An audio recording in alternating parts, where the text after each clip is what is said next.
ಆತ್ಮೀಯರೇ, ನಮಗೆ ನಷ್ಟ ಆಯಿತು.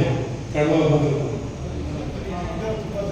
ಬಹಳ ಜನ ಇಡೀ ರಾಜ್ಯದ ಉದ್ದಗಲಕ್ಕೂ ಅಭಿಮಾನಿಗಳು, ಕನ್ನಡದ ಹೋರಾಟಗಾರರು ಬಂದಿದ್ದರು. ಆವಾಗ ಬರಬೇಕಾಗಿತ್ತು, ಆದರೆ ಪರಿಸ್ಥಿತಿ ಆಗಿರಲಿಲ್ಲ. ಏನೇ ಆದರೂ ಎಷ್ಟೊತ್ತಾಗಲಿ ಶಿವರಾಮೇಗೌಡರ ಸಮಾರಂಭಕ್ಕೆ ಬರ್ತೀನಿ ಅಂತೇಳಿ ಭಾಳ ಕುಮಾರ್ಗೆ ಅನೇಕ ಸಾರಿ ಹೇಳಿದೆ. ಏನು ಸುಮ್ಮನೆ ನಾವು ಬರ್ತೀವಿ ನೋಡು ಅಂತೇಳಿ ಹೇಳಿದೆ. ನಿಮ್ಮ ಜೊತೆಲಿದ್ದಿರಲ್ಲ, ಗಿರೀಶ್ ಗೌಡ ಇದ್ದರು, ಈ ಪಾರ್ಲಿಮೆಂಟ್ ಇದ್ದ, ನಮ್ಮ ವೆಂಕಟೇಶ್ ಇದ್ದರು, ಎಲ್ಲರೂ ಊಟ ಮಾಡ್ಕೊಂಡು ತಯಾರಾಗಿತ್ತು. ಸರಿ ಒಳ್ಳೆ ನಡೀರಿ ಇನ್ನೇನಿಗೆ ಶಿವರಾಮೇಗೌಡ ಹೋಗ್ಬೇಕು ಅಂತೇಳಿ ಸೀರಿಯಸ್ ಆಗಿ ಇವತ್ತು ಏನೇ ಆಗೋಗ್ಲಿ ಒಬ್ಬರೇ ಶಿವರಾಮೇಗೌಡರು ಕೂತಿದ್ರು ಬರ್ತಿದ್ರು.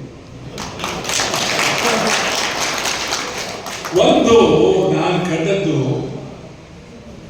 ಶಿವರಾಮೇಗೌಡರು ಒಬ್ಬ ಪ್ರಾಮಾಣಿಕ ವ್ಯಕ್ತಿ. ನನಗೆ ಯಾವಾಗ ಏನೇ ಇರಲಿ ಸ್ವಲ್ಪ ಸಿಟ್ಟು ಗಿಟ್ಟು ಇದೆ, ಆದರೂ ಪ್ರಾಮಾಣಿಕ ವ್ಯಕ್ತಿ.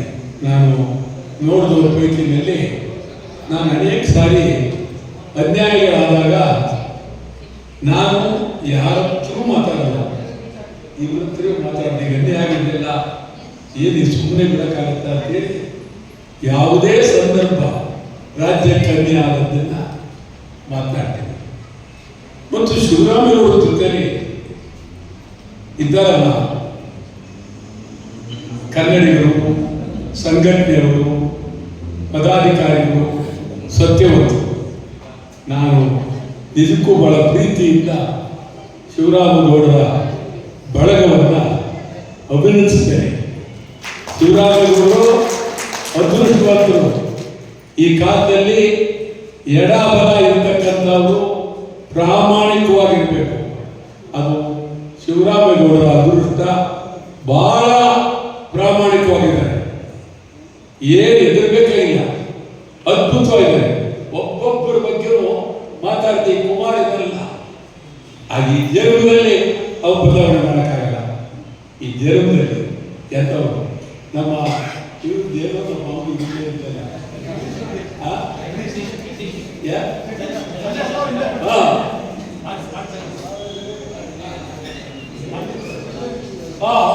ಇವರು ಬಹಳ ಪ್ರಾಮಾಣಿಕ. ಭಗವಂತ ಇವ್ರಿಗೆ ಇದನ್ನು ಮಾಡಬೇಕು. ಇವ್ನ ಆರೋಗ್ಯ ಸ್ವಲ್ಪ ಕೆಡ್ತು, ಆಯ್ತಾ? ಆದರೂ ಭಾಳ ಮತ್ತು ಇವರು ಗಾಯತ್ರಿ, ಇವರೆಲ್ಲ ನಿಜವಾಗ್ಲೂ ಒಂದು ಪ್ರಾಮಾಣಿಕತೆ ಇಲ್ಲೇ ಇದ್ದರೆ, ಸತ್ಯ ಇಲ್ಲೇ ಇದ್ದರೆ ಏನೂ ಮಾಡೋಕ್ಕಾಗಲ್ಲ. ಪ್ರಾಮಾಣಿಕತೆ ಬೇಕು. ಪ್ರಾಮಾಣಿಕತೆ ಇರೋದ್ರಿಂದ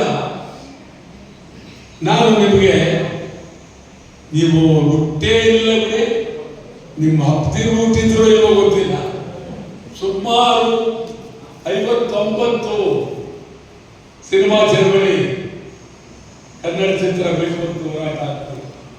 ಬೆಂಗಳೂರಿಗೆ ಎಲ್ಲರೂ ಆದಿ ಬೀದಿ ಕರೆಸ್ಬಿಟ್ಟು, ಇವತ್ತು ದೊಡ್ಡ ಮನೆಯವರು ಚಿಕ್ಕ ಮನೆಯವರು ಅಂತಿರಲ್ಲ, ಇವರೆಲ್ಲ ಇದರಲ್ಲಿದ್ರು ಮದ್ರಾಸ್ನಿಂದ, ನಾವೇ ಕರ್ಕೊಂಡ್ಬಂದ ಮದ್ರಾಸ್ನಿಂದ, ಆಯ್ತಾ?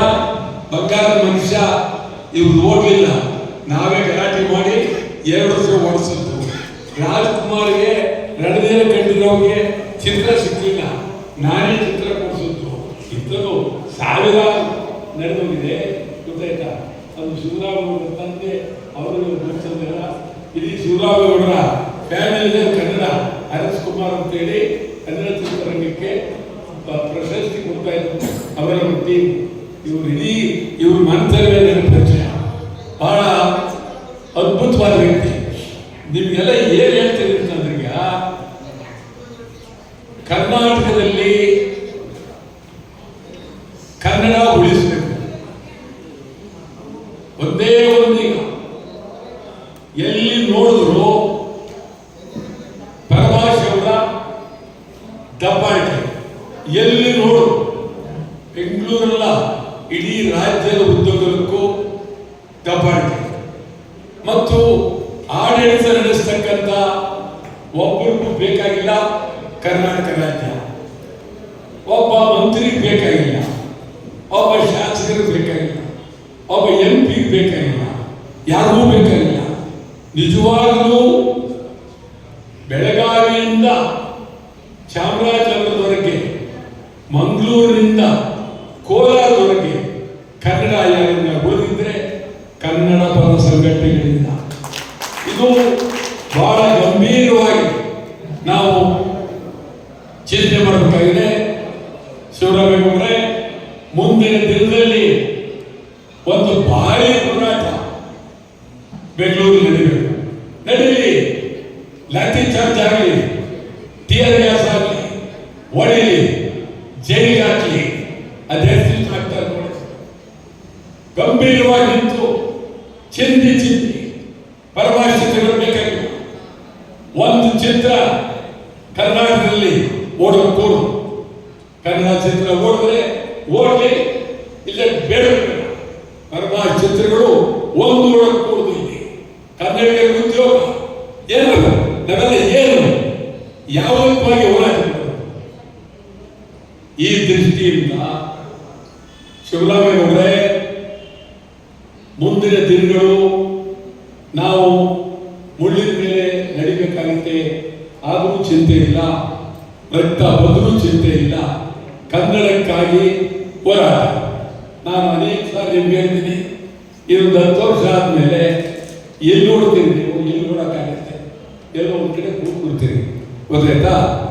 ನಾನು ಸಿಕ್ಕಾಪಟ್ಟೆ ಹೋರಾಟಕ್ಕೆ ಬರ್ತಾ ಇದ್ದೀನಿ. ಯಾವುದಕ್ಕೂ ಎದುರದೆ, ಬೆದರದೆ, ಜಗ್ಗದೆ, ಕುಗ್ಗದೆ ಹೋರಾಟ ಮಾಡ್ತಾ ಇದ್ದೀನಿ. ನಾನು ಇವತ್ತು ಹೇಳ್ತೇನೆ, ಶಿವರಾಮೇಗೌಡರೇ, ಒಂದು ಪ್ರಾಮಾಣಿಕರ ಗುಂಪು ಬೇಕು, ಸ್ವಾಭಿಮಾನಿಗಳ ಗುಂಪು ಬೇಕು. ನಾಟಕ ಬೇಡ, ಒಳ್ಳೆಯ ಜನ ಬೇಕು. ಇಡೀ ಕರ್ನಾಟಕದ ಉದ್ಯೋಗಕ್ಕೂ ಕನ್ನಡಿಗರು ನಿಂತಿದ್ದಾರೆ, ಕಾಯ್ತಾ ಇದ್ದಾರೆ ನಮ್ಮನ್ನ ಕರ್ಕೊಂಡೋಗಿ ಅಂತ ಹೇಳೋದಕ್ಕೆ. ಗಡಿನಾಡಿದ್ದಾರೆ, ಹೊರನಾಡಿದ್ದಾರೆ, ಎಲ್ಲ ಕಡೆ ಇದ್ದಾರೆ. ಇವತ್ತು ನಾವು ಹೊರನಾಡದ ಕೈ ಬಿಡಕ್ಕಾಗಲ್ಲ. ಕಾಸರಗೋಡು ಬಗ್ಗೆ ರಾಷ್ಟ್ರೀಯ ಹೆದ್ದಾರಿನಲ್ಲಿ ಕಾಸರಗೋಡು ಸಂಪೂರ್ಣ ಬಂದ್ ಮಾಡಬೇಕು, ವಯನಾಡು ಬಂದ್ ಮಾಡಬೇಕು, ತಮಿಳುನಾಡು ಬಂದ್ ಮಾಡಬೇಕು, ಆಂಧ್ರ ಬಂದ್ ಮಾಡಬೇಕು. ಎಷ್ಟು ಸೊಲ್ಲಾಪುರ, ಅಕ್ಕಲಕೋಟೆ, ಹೊಸೂರು, ಜತ್ತ, ಕಾಳವಾಡಿ, ಕಾಸರಗೋಡು ಏನು ವಿವರ ಎಲ್ಲ ಹೊರಗಡೆ ಇದೆ. ಕನ್ನಡಿಗರ ಗತಿಯನ್ನು ಕೇಳುವುದಿಲ್ಲ, ಹೇಳುವುದಿಲ್ಲ. ನಾವು ಬೆಂಗಳೂರಿನಲ್ಲಿ ತಿರುಗೋದಲ್ಲ. ಅದು ಏನೇ ಆಗೋಗ್ಲಿ ಶಿವರಾಮೇಗೌಡರೇ, ನಿಮಗೆ ಆ ಒಂದು ಬದ್ಧತೆ ಇದೆ, ಪ್ರಾಮಾಣಿಕತೆ ಇದೆ, ನಂಬಿಕೆ ಇದೆ. ಆ ದೃಷ್ಟಿಯಿಂದಲೇ ನಾವು ನಿಮ್ಮ ಮೇಲೆ ಬಹಳ ಪ್ರೀತಿ, ಗೌರವ, ಅಭಿಮಾನ. ಆ ದೃಷ್ಟಿಯಿಂದ ಇವತ್ತು ಎಷ್ಟೊತ್ತಾಗಲಿ ನಿಮ್ಮ ಸಮಾರಂಭ ಬರಲೇಬೇಕು. ಯಾಕೆಂತಂದರೆ ಒಬ್ಬ ಪ್ರಾಮಾಣಿಕ ವ್ಯಕ್ತಿ, ಕನ್ನಡಕ್ಕಾಗಿ ಚಿಂತನೆ ಮಾಡ್ತಕ್ಕಂಥ ವ್ಯಕ್ತಿ. ನಾನು ಹೋಗದೇ ಇದ್ದರೆ ದೊಡ್ಡ ಅಪರಾಧ ಆಗುತ್ತೆ ಅಂತೇಳಿ ನಾನು ಅಪರಾಧ ಸ್ಥಾನದಲ್ಲಿ ನಿಲ್ಲಬಾರ್ದು ಅಂತ ಹೇಳಿ ಅವರಿಗೆ ಕನಿಷ್ಠ ನಾನು ಹೋಗಿ ಆ ಒಂದು ವೇದಿಕೆ ಮೇಲೆ ಬಂದರೆ ಅವರು ರಾತ್ರಿ ಆರಾಮಾಗಿ ನಿದ್ರೆ ಮಾಡ್ತಾರೆ. ಇಲ್ಲೇ ನಾಯಕರು ಬರಲಿಲ್ವೇ ಇದನ್ನೇ ಮಾಡ್ತಾರೆ. ಅದಕ್ಕೋಸ್ಕರ ನಡೀರಿ, ಮೊದಲು ನಡೀರಿ, ಫಸ್ಟ್ ನಡೀರಿ, ಅದು ಅವ್ರಿಗೆ ಹೋಗ್ಬಿಟ್ಟು ಬಂದ್ಬೋಣ ಅಂತೇಳಿ ಬಂದು. ನಾನು ಯಾವತ್ತೂ ಶಿವರಾಮೇಗೌಡರು ಯಾವ ಗಳಿಗೆ ಕರೆದ್ರು ನಾನು ರೆಡಿ, ಅವ್ರ ಜೊತೆಲಿ ನಾನು ಶಿವರಾಮೇಗೌಡರಿಗೆ ಈಗ ಒಂದು ಭಾರಿ ಚಳುವಳಿ ಆಗಲೇಬೇಕು. ಬೆಳಗಾವಿಯಲ್ಲಿ ಮಾಡ್ತೀರಾ ಮಾಡಿ, ಹುಬ್ಳಿಲಿ ಮಾಡ್ತೀರಾ ಮಾಡಿ, ಮೈಸೂರು ಮಾಡ್ತೀರಾ ಮಾಡಿ, ಕಾಸರಗೋಡು ಮಾಡ್ತೀರಾ, ಎಲ್ಲರೂ ಒಂದು ಕಡೆ ಭಾರಿ ಚಳುವಳಿ ಆಗಬೇಕು. ಸುಮ್ಮನೆ ಏನೋ ಪೊಲೀಸ್ ಇಟ್ಕೊಂಡ್ರು ಹೋದ್ರು ತರಬಾರ್ದು. ಹಾಕಲಿ, ಹೇಗೆ ಹಾಕಲಿ, ಕೆಂಪೇಗೌಡ ರೋಡ್ಲಿ ಚಿಂದಿ ಮಾಡಬೇಕು ಥಿಯೇಟರ್ ಲೋಕಿ ಈ ಕಡೆ ಹಾಕಿದವ ಬಿಸಾಕ್ಬಿಡ್ಬೇಕಂತ ಅವ್ನು ಯಾವ ಚಿತ್ರ ಇಲ್ಲಿ ಅವನ್ಯಾವನು ಜನನಾಯಕನ ಯಾವನು ಅಂತೇಳಿ ಅವನ ಚಿತ್ರ ನಾವು ಓಡಿಸ್ಬೇಕು ಇಲ್ಲಿ ಕರ್ನಾಟಕದಲ್ಲಿ. ಆಗಲ್ಲ, ನುಗ್ಗಲೇಬೇಕು, ಅವ್ರು ನಿಲ್ಲಿಸ್ಬೇಕು. ಕನ್ನಡ ಓಡಿದ್ರೆ ಓಡಿದ್ರೆ ಕನ್ನಡದವರು ಮನೆಗೆ ಹೋಗ್ಲಿ. ಏನು ಸಿನಿಮಾ ನಟರು ಕನ್ನಡ ಮಾಡೋದು ಅರ್ಥಲಿ ಗೊತ್ತಿಲ್ಲ. ಈ ವಿಚಾರದಲ್ಲಿ ಕಷ್ಟ ಜನ ಹೇಳ್ತೀನಿ, ಪಾಪ ನೀವೆಲ್ಲ ಬಂದಿದ್ದೀರಿ. ಯಾಕೆ ಬಂದಿದ್ದೀರಿ? ಉದ್ದೇಶ ಇರೋದ್ರಿಂದ. ಶಿವರಾಮಯ್ಯರು ಕರೆದಿದ್ದಾರೆ, ಅವರು ಬಡವೆ ಇರ್ಬೋದು, ಆದರೆ ಉದ್ದೇಶ ಕನ್ನಡದ ಉದ್ದೇಶಕ್ಕೆ ಕರೆದಿದ್ದಾರೆ ಅಂತೇಳಿ ತಾವೆಲ್ಲ ಬಂದಿದ್ದೀರಿ. ನಾವು ನಿಮಗೆ ಸರಿಯಾಗಿ ಚಳವಳಿ ಕೊಡದೇ ಇದ್ದರೆ ನೀವು ಒಂದು ರೀತಿ ಹಿಂದೆ ಮುಂದೆ ನೋಡ್ಕೊಡ್ತೀರಿ. ಭಾರಿ ಚಳವಳಿ ಇಡೀ ರಾಜ್ಯಾದ್ಯಂತ ಕನ್ನಡಿಗರಿಗೆ ಉದ್ಯೋಗ, ಪರಭಾಷೆ ಚಿತ್ರಗಳು ಬೇಡ, ಈ ಬೇಡಿಕೆಯನ್ನಿಟ್ಟು ಇಡೀ ಕರ್ನಾಟಕ ಹೋರಾಟ ಬಾರಿ. ನನಗೇನಿಲ್ಲ, ನೀವುಗಳು ಒಪ್ಪಿದ್ರೆ ನಾನು ಕರ್ನಾಟಕ ಬಂದ್ ಮಾಡೋದು ನಮ್ದಿಲ್ಲ. ನೀವುಗಳು ಒಪ್ಪಿದ್ರೆ ಅದೇ ಚಂದ.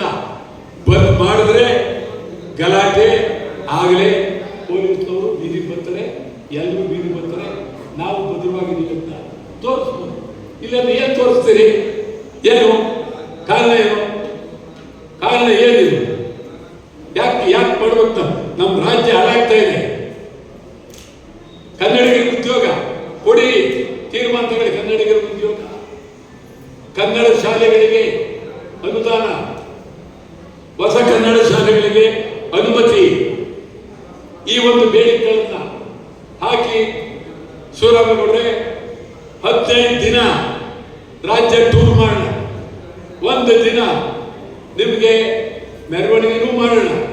ಅಂತಿಮವಾಗಿ ಅಖಂಡ ಕರ್ನಾಟಕ ಬಂದ್ ಕರೆ ಕೊಟ್ಟರೆ ನೀವು ನೋಡಿ ಅದು ರೂಪ, ಆ ಶಕ್ತಿ ಏನಾಗುತ್ತೆ. ಇವತ್ತು ನಿಮ್ಗೆ ಹೇಳ್ತೀನಿ, ನೀವು ತೀರ್ಮಾನ ತಗೊಳ್ಳೋದು ನಿಮ್ಗೆ ಸೇರಿ. ಯಾಕೆಂದ್ರೆ ನಿಮ್ಮ ಮೇಲೆ ನನಗೆ ಬಹಳ ಗುರುತರವಾದ ಗೌರವ ಇದೆ. ನಿಮ್ಮ ಮೇಲೆ ನೀವು ಹಿಂದೆ ಮುಂದೆ ಮಾತಾಡೋದಲ್ಲ, ನೇರವಾಗಿ ಮಾತಾಡ್ತೀರಿ, ನೇರವಾಗಿ ಹೇಳ್ತೀರಿ. ಮುನ್ಸಿರುತ್ತೆ ಏನು ಮಾಡೋಕ್ಕಾಗಲ್ಲ. ಒಂದೊಂದ್ಸಾರಿ ಮುನ್ಸಿರ್ತು ಪಾಪ, ಅದನ್ನ ನಾವೇನು ಮಾಡೋಕ್ಕಾಗಲ್ಲ.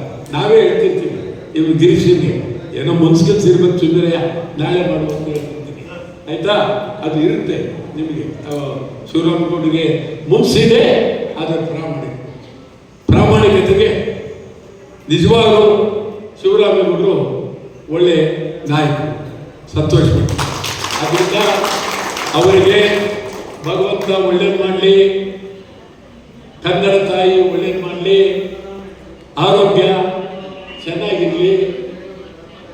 ಬಹಳ ದಿವಸ, ಬಹಳ ವರ್ಷಗಳ ಕಾಲ ಈ ಕನ್ನಡ ಭೂಮಿಯಲ್ಲಿ ಕನ್ನಡ ಅಂತೇಳಿ ಕೂಗುವ ಶಕ್ತಿ ಅಪಾರವಾಗಿ ಬರಲಿ. ಒಳ್ಳೆಯದಾಗಲಿ. ನಮಸ್ಕಾರ.